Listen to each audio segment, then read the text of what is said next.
Ano ang nangyari kay Ola? May IMs for all. Isang araw, may isang maliit na caterpillar na nagngangalang Ola. Si Ola ay isang masayahing caterpillar na mahilig kumain ng mga dahon.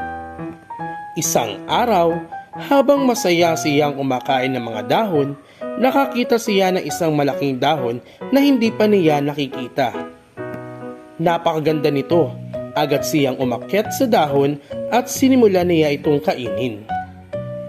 Habang kinakain niya ang dahon, nakaramdam siya ng kakaibang pakiramdam sa kanyang tiyan. Parang mayroong isang bagay na lumalaki sa loob niya. Hindi niya alam kung ano ito, pero hindi ito masakit. Natulog siya ng mahimbing. Pagkagising niya, iba na ang kanyang anyo, hindi na siya caterpillar. Isang magandang paru-paro na siya.